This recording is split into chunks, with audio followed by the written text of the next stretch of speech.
Olá, eu sou o Gunti e hoje trago-vos a Ilha da Páscoa e os seus mistérios. Já ouviram falar? Não? Então fiquem por aí.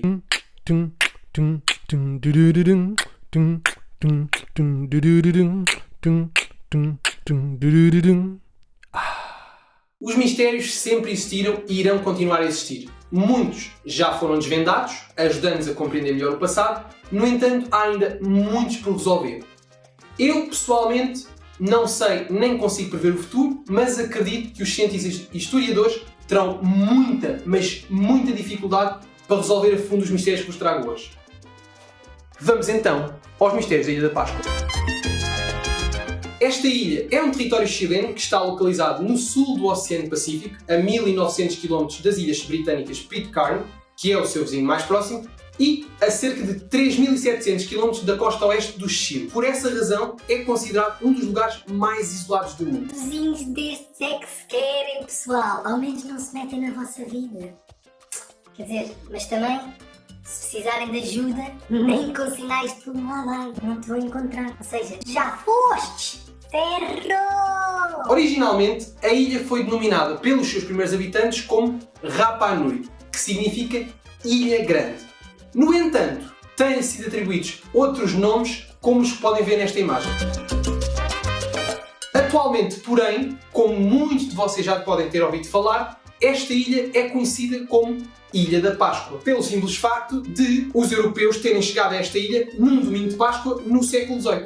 Mas o mais interessante disto tudo é que esta ilha, em 163 km² de território, tem 887 moais. 887! Se estiveres interessado em visitar esta ilha, é bom que gostes de andar de avião, porque é a única maneira de lá chegares.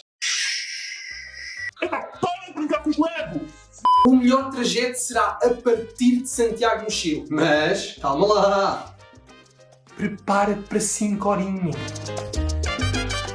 As moais são um grupo de estátuas de pedra reconhecidas facilmente pelas características dos seus rostos, que se encontram distribuídos ao longo de toda a ilha, sendo que a maioria encontra-se de costas voltadas para o oceano, com a exceção de um grupo de 7 que está localizado na região de Ahu Akivi, que é uma região sagrada para os habitantes de Rapa Nui. Inicialmente pensava-se que fossem compostas apenas pela cabeça, mas em 2012, através de escavações arqueológicas, descobriu-se que todas tinham o corpo subterrado.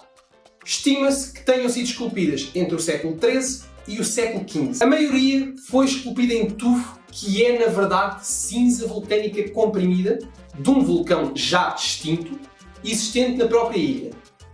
Têm, em média, 4 metros de altura e pesam cerca de 14 toneladas. No entanto, a maior intacta tem 10 metros de altura e cerca de 81 toneladas.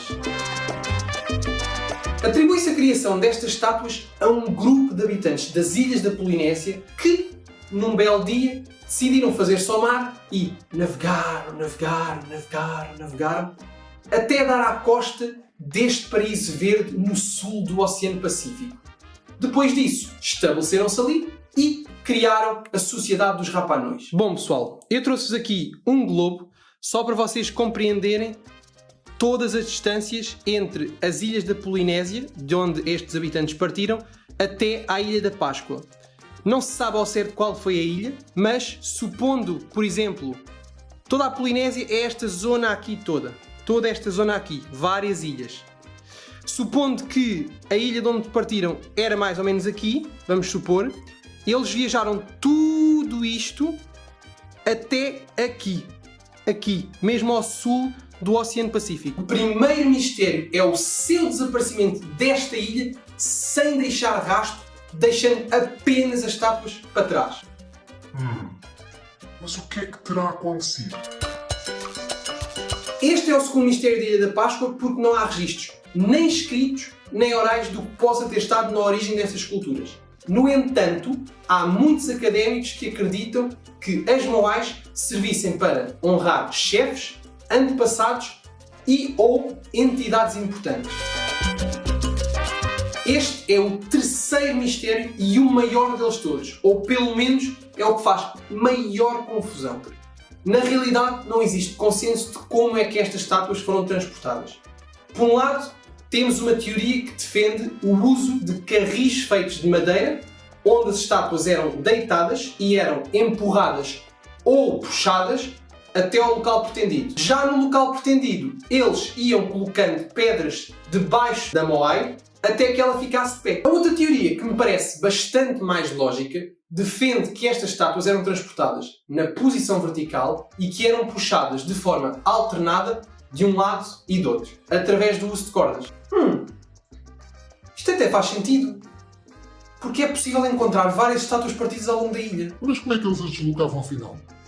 Eles colocavam-se assim, e era de um lado, do outro, de um lado, do outro. É tipo aquele meu primo, o bêbado. Certezas não as há. O mistério permanece. Talvez o futuro possa desvendar. Quem sabe? Espero que tenham gostado do assunto que vos trouxe. Se gostaram do vídeo, já sabem, é deixar aquele likezão fortíssimo, não é? Partilharem com os vossos amigos e família e subscrever o canal. Fiquem por aí.